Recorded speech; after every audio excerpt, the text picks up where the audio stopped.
Hey everybody, it's Nate here with Goalie. If you don't already know us, our mission is to build tech tools for families with neurodiverse children.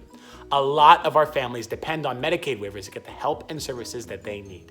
This video is part of a series where we research these programs state by state and explain them to you jargon-free. Our goal is to help families like yours navigate this difficult process and get the help and coverage that you need. Hello everybody, it is Nate here with Goalie. Welcome to our state-by-state Medicaid waiver series where we talk about the Medicaid waiver process in all 50 states. Today we are talking about the state at the tippy-top north corner of New England. I'm talking about the state of Maine. For today's video I got super prepared. I got my lobster pot in one hand, my lobster shell cracker in the other, and my juice bib right here. I'm missing one crucial ingredient, and that is Maine lobster. So I don't think I'll be cooking anything today. However, enough about lobster. Let's get into Medicaid waivers and talk about the state of Maine. All right. So first of all, where am I right now? I'm currently on Goalie's forum page. To get here, you're going to type in forum.goalie.co. Once you do, you'll see this forum page in front of your eyes. On this forum, we talk about all different kinds of things. There's general schooling advice, some Goalie tips, tech support if you require it, and the government waiver section. And today we're going to be talking about the government waiver section and specifically government waivers in the state of Maine. All right.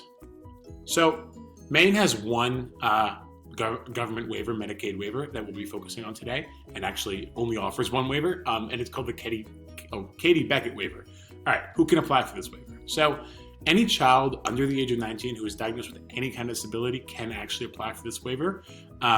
Maine requires that individuals meet and need at least an intermediate level of care to apply and qualify. There is a technical definition of what intermediate level of care is, but essentially what it means is that the individual or child requires some help and supervision getting through their everyday activities and routine. Katie Beckett programs and waivers are actually made for people who require intermediate level of care, nursing home level of care, and hospital level of care. So it's made for all people. The reason we're focusing on intermediate and trying to define that term for you is because that's typically the level of care that most Goalie families fall under and are able to qualify for. So this waiver should cover families like that. All right, what are the income requirements? So income eligibility for the Katie Beckett waiver is actually based entirely on child income, not parental income. So you should be able to be financially eligible as long as your child isn't making a hefty income, which I'm assuming they are not. All right, what do you actually get? So the way that Katie Beckett programs work in general is that they allow families who don't typically qualify for Medicaid due to things like high income to receive Medicaid benefits and expand coverage to them. This means that you'll be able to receive typical Maine Medicaid benefits, things like dental care, emergency transportation, inpatient, outpatient, medical equipment, et cetera, and it should just be able to expand Medicaid coverage. So no additional services that you would get except for what's typically covered by Maine Medicaid.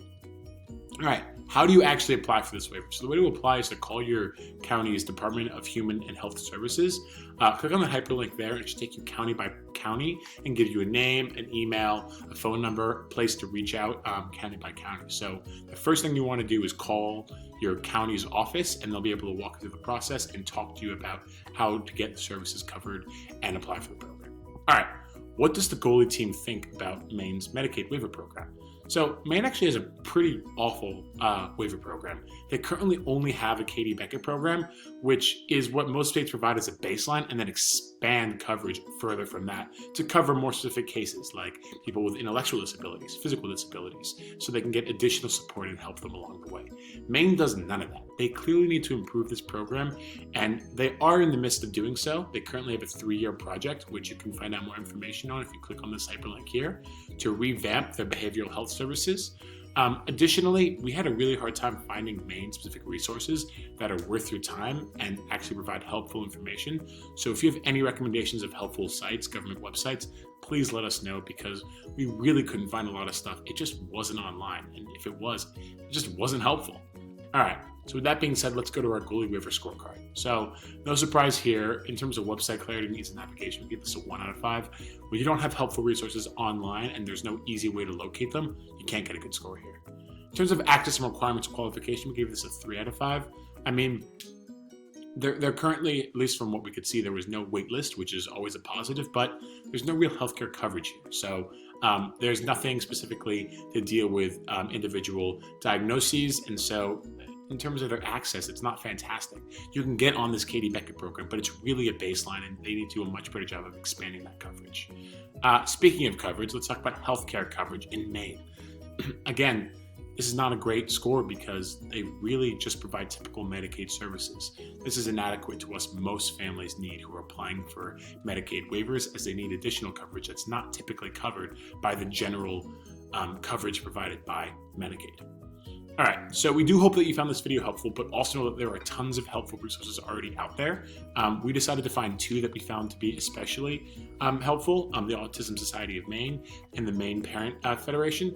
These both provide information, education, referrals, and training for parents, and they're both really great resources. Feel free to check them out. And if you have any other additional resources that are great, comment them down below, post them on our forum. We'd love to hear from that. Additionally, we wanted to provide some telephone resources that are helpful, so we decided to include the number for the Office of Child and Family Services. Who they typically manage the waiver program, we should be able to answer your questions. That number is 207-624-7900. If you have any other telephone resources, again, let us know. Post in the forum, comment below on the video. We'd love to hear from you and figure out if you have any experience with this. Thank you so much for watching the video. We wish it could be more helpful, but the fact of the matter is, Maine's not great. Good luck navigating this process, and I hope that you get the coverage that you deserve and that you need. If you've gone through this process yourself and can add any color to our research, please share your experience in our forum. Your help would be greatly appreciated by families who are new to this. If you're just getting started yourself, don't worry. We're here to help. If you have any questions, ask them in our forum and we'll do our best we can to support you. And lastly, if you found this video helpful, let us know. Drop a like or leave a comment. We'd love to hear from you.